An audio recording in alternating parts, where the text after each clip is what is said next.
North and South Seafood and Smokehouse presents The Kelly Sheffield Show on 100.5 ESPN and Wisconsin On Demand. Alongside Wisconsin Badgers Volleyball head coach Kelly Sheffield, here's Jon Arias.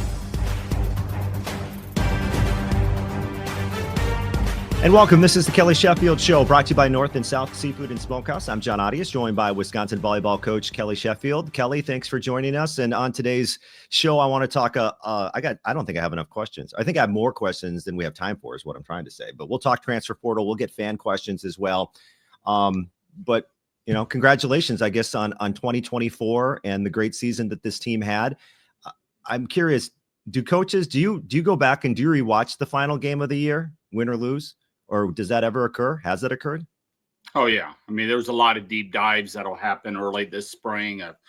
You're kind of doing an autopsy on the season and on the matches and statistically where you're at compared to previous teams and compared to other top teams in the country. Yeah, you're digging into it pretty deep. Yeah. What do you, and I'm curious as to what some of those numbers are that you found, but what needed to change, I guess, if we kind of want to put a bow on the last match of the season, what needed to change in that match for Wisconsin? Oh, I don't know. So much has to go your way. Some of it is matchups as well. It's, at the end of the day, we'll finish. I don't know, the new rankings will come out like today or tomorrow or something like that. And we'll probably finish the season 7th out of about 350 teams. It'll be our lowest ranking, I think, in 6 years. The previous 5 years, we finished in the top 5. So there's an element of, we're all trying to be the last man standing and win a national championship. That's certainly a major goal of ours every single year. But also trying to have some perspective and how can that be considered a failure? So what needed to go well? I don't know. We needed to play better. We played against an opponent that was just defensively just operating at a very, very high level. I thought we did a lot of really nice things. They were better than us in in-game situations when we played them this year. And that was the biggest difference. For years, we were the better team in in-game situations. It's just, are you all move in the same direction? Do you have the confidence to be able to execute when the game's on the line? And a lot goes into it. But we're proud of our season and the careers that the players that have left us had, and certainly looking forward to what's in front of us. So when you look back then at the season and you're trying to collect all this data, does that help translate into what you need out of the transfer portal, or is that just kind of the obvious, just the roster and what you need? Is that how the portal transition works, is through that analysis, or did you already have those players or roster spots identified? Obviously, yeah, it takes us a long time to go through all of our matches and everything else. The portal is really fast. I mean, really, really fast. You might get 1 or 2, maybe 3 conversations with a kid. And sometimes they're not announcing it for days, but their decision happens really quick. And so, the autopsy of the season, if you will, takes a while, and the portal happens fast. Yeah. So this must be like an insane type of transition for you, where the season is happening, like we talked about last show, and the portal's happening, then the season's over and the portal's still happening. It's almost as if, I'm assuming it's just boom, boom, boom, boom, boom, next thing. Jon, it's insane. You're on the plane back. I'm on the plane back from Nebraska, and I'm scheduling our end of season meetings for the next 48 hours with people where, you're having some conversations with kids in the portal leading into the tournament, into that week, and then certainly coming right out of it. It's how we've got the window and everything else is, it really needs to change. It's tough. It'd certainly be a lot easier if we could move our season up a week or 2. You understand if you can't push the portal window too far back, because people, you've got to get admitted into school and everything. And that happens in a few weeks. So it's a tough situation. There is no, right after the season, just sitting back, taking a breath, putting your feet up, relaxing. That used to be a case. Now it's just, it's chaotic. You talk to coaches that didn't even go to our AVCA convention or Final Four because the portal stuff they felt like they had to do. And so, it gets pretty busy. Okay, so let's talk about the portal when we come back, because obviously news both ways there, where players are coming into Wisconsin, some players are leaving the Wisconsin Badgers. So we'll hit on that next. This is the Kelly Sheffield Show. And this is the Kelly Sheffield Show, brought to you by North and South Seafood and Smokehouse, joined by Wisconsin head coach Kelly Sheffield. We were talking about the transfer portal in the last segment. So obviously that goes both ways, right? So you're picking up players and you're also getting some players in there. So what are your thoughts on Gulje Guchtekin and Sage Damro entering the portal?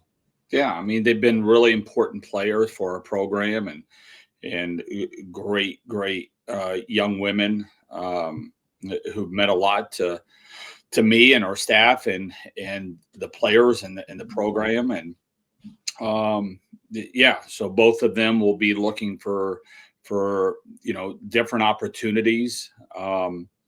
It's when we're talking with them, I mean, there's usually number one, it's just kind of, what is your philosophy? As we recruit kids out of high school or in the portal. We're recruiting them quite a bit. We're not kicking people out. I think I've done that one time. I think it was right after I got here. It felt like a player that was trying to sabotage the program, back then. And so that's the only one that we've gotten rid of. There was one player I kind of recommended years ago that maybe she's stop her career because I wanted her to be able to hold her kids when she got to be my age and, some of the health problems. About everybody else, it's been either, walk-ons with an opportunity of getting a scholarship, which you're certainly really supportive of, or people that are just looking for a different role or playing time. And, when I'm having end of the year meetings, it's, what is my most important role? I don't think it's, I think it's to give people the truth of just where they're at right now. Where I see them on their current path, they're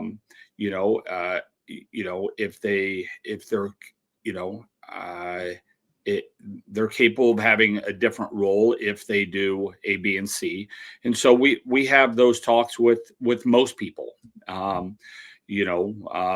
people that have continued on their career and people that have decided to leave. And so, but, I view college as something that should catapult them to the rest of their lives. And if they've gotten out of this or are not getting out of this what they're wanting, and there's other opportunities, this is beyond Sage and Gigi. This is just overall.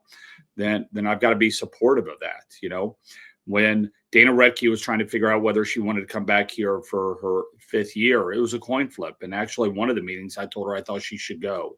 It wasn't my job, as I view it, as recruiting her and trying to convince her to come back. Did the same thing with her and Lauren Barnes and Molly Haggerty and each of these guys. And so it's tell them the truth. This is where I see you. This is what needs to happen. And some people see what they're wanting, what they're most wanting available somewhere else. And like you said earlier, this all happens so quickly. So, yeah. I mean, I understand when you talked about the timing of the transfer portal because it needs to happen where everybody can get to their next school. But I mean, those decisions by players and by team, I mean, they happen so quickly. So you're like playing and getting ready for an opponent one day, and the next day you're like, I'm no longer with this team. Yeah. Gigi, we knew going into the tournament that she was looking to leave. Her and I had a conversation, and we talked about if she goes in the portal before the tournament, when it opens, that she wasn't going to be able to move forward with us and be a distraction, if you will. But if she wanted to continue to play through the tournament, that she would be able to go in immediately after. And so we gave her choice.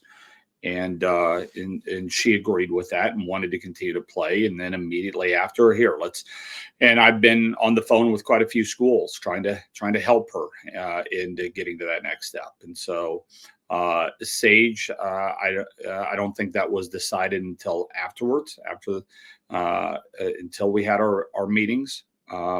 And so you just never know when you're going in to those meetings what are going to come out of it. And I think it's probably more true today than what it's ever been. Yeah. Then on the flip side, you've gotten a couple of transfers coming Yeah. in, including one that happened during the tournament as well, with Grace Egan from Ohio State, plus Grace Lopez coming in as well. What can you tell me about those conversations and those players and how they fit into Wisconsin Badger volleyball next season? Egan, I think anybody that was in the field house when Ohio State came in and saw her have a career match, 22 kills, hitting 306 and passed a 2.3. And so you saw her high end. The question, her next evolution has got to be, is she able to do that match in and match out, which up to this point she hasn't been able to do. Part of that is her coming back from injury and missing half of the season. But I like to recruit on high end, and then once you get here, it's like, all right, let's let's not have tremendous highs and lows. Let's try to get ourselves where we can be dependable, match in and match out. And so that's where she is. But her high end is really exciting. Grace Lopez, you mentioned from Miami. She's been in the field house a couple times. What is her high end? Her team played Texas, Louisville, and Stanford, beat Texas and Stanford. In those three matches, she had over 5 kills per set and hit 400. And so she's proven that she can play at an high All-American level against elite competition. She's got 2 more years, and I think she's capable of being one of the best I think she's already is one of the best opposites in the country, but there's a lot more in her. How many more players do you see the Badgers getting from the transfer portal? So you've got roster limits that are going on. I've been asked to carry 18, and so we've got to get to that number. We've got to do our best to get close to that number. And so I think we've got there'll be an announcement here in the next day or two of somebody else that's committed. So I think that'll leave us like 3 or 4 that we still need to do either through this window or for the next one. Okay. And all this occurs, by the way, with revenue sharing on the horizon as well in college athletics, including volleyball. So how does that all morph into the transfer portal, not only this year, but then in the future transfer portals? I feel like it's going to be even more prominent than it probably already is. Yeah, there's a lot going on. There's a shift that's happening. There's a team in the Big Ten, a perennial top 25 team that is also being asked to carry 18. I think most of us are being asked to carry 18, but they can only travel 12. So a third of their team will not be on road trips with them, and they will only have 6 staff members that can go as well. So their entire travel party is going to be 18. Well, it doesn't take a genius to figure out that where they have been with their program, that's going to be really hard to be sustainable, down the road of being an elite team. And so I think there's decisions that are being made on campuses of what sports are we going to be all the way in. And part of that is with revenue sharing, and part of that was roster managements and scholarships and travel and recruiting budgets. And we're in the middle of a massive shift. And most of the players really have no idea, but I think it's going to start. It's worrying a lot of coaches, and I think in our conference, I think almost half will not be participating in revenue sharing from volleyball. Well, that's a massive shift. How do you get access to the tournament in our conference if you're not participating in that, and other schools are? And so it's I think we're still. It's important for our program to continue to be one of the top in the country. That's important to our administration, our fan base, and I think the support that we're getting will allow us to at least stay in the game up there. What do coaches worry about the most with revenue sharing? You said it's worrying a lot of coaches. Is it that competitive field? Yeah, I mean, if you're not participating in it, and it's, are you going to be in the ball game for elite players? It's a, we're some of the volleyball programs are going to be similar in how basketball and football are approaching it. Not the same amount of money, but being able to, I don't know, change lives. I mean, there will be players whose lives will be changed because of revenue sharing or the opportunities to be able to do things after college if they're wise. And that's really exciting for people in our sport. And so, yeah.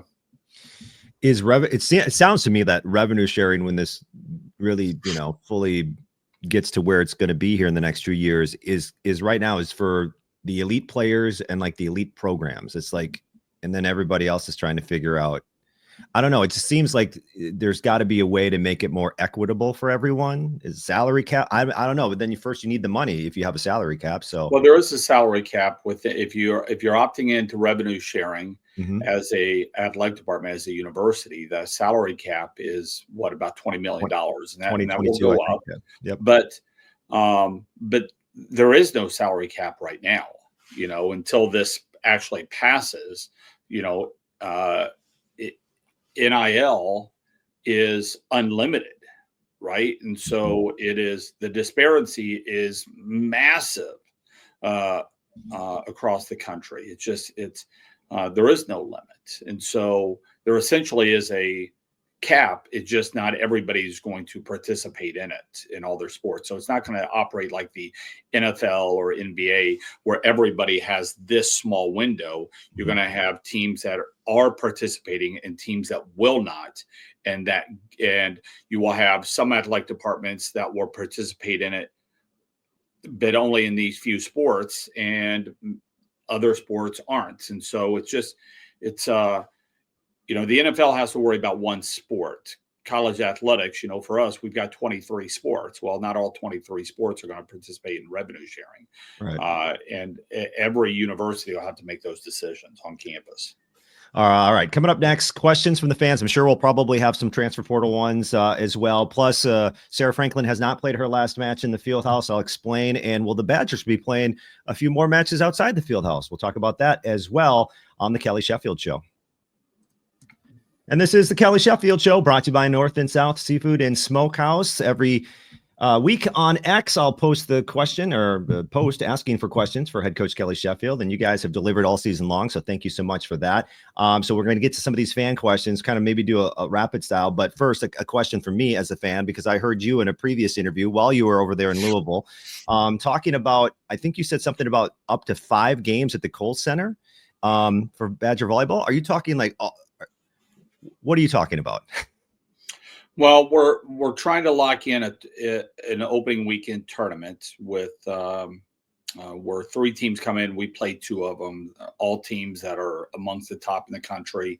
Not quite sure where we're there. That seems to be a kind of a moving target, but that would be played in the Kohl Center if we did that.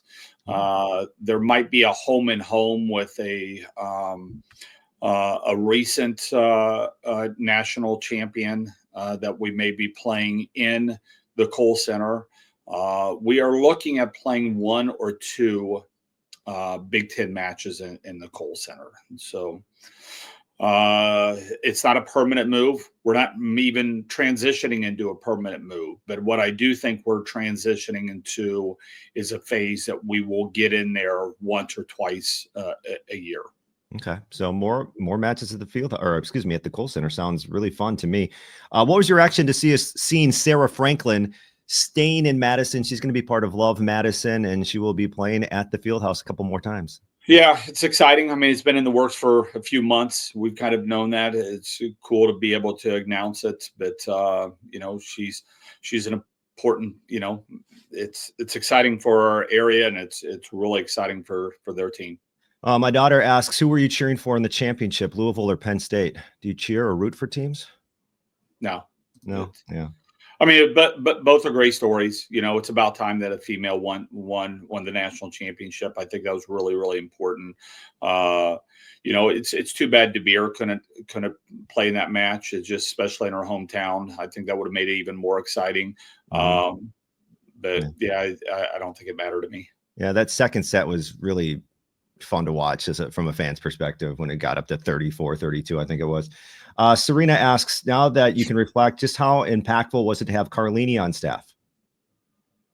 Very much. I mean, she's limited in what she can do, but she's not limited in her ability to impact people and people's lives and be an example and all that. She's really important, really feel great. And I think she had a really good time.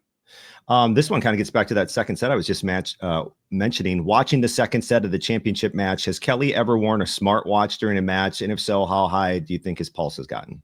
Yeah, I don't know. I don't wear it, but a couple of years ago, I did get one for our entire staff because replay at home in case something is happening, and they can text somebody on staff and say you might want to challenge that.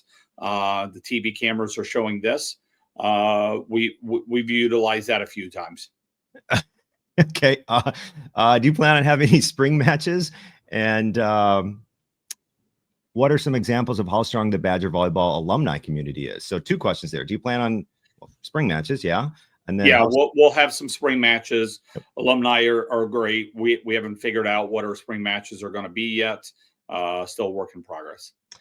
This is a Grace Lopez question. Although obviously she just transferred, are there any thoughts or plans to use her in 6 rotations like Miami or 3 rotations? Have you even thought about something like that yet? Oh yeah, absolutely. Yeah. I would anticipate her being a 6 rotation player. It's she's capable of taking as many swings out of the back row as she is in the front row. Okay. Well, Charlie's going to have a lot of fun setting that kid. I can tell you that. Yeah. Okay. I think we're going to have a lot of fun watching it too. Well, that's all the questions. Thank you so much for everybody who posted on X for getting these fan questions in. Kelly, thank you for this. I think we're going to try at least one more show later on, perhaps next month or sometime in January. We'll see how that goes. Yeah. Happy Festivus, everyone. Happy Festivus from head coach Kelly Sheffield. This has been the Kelly Sheffield Show.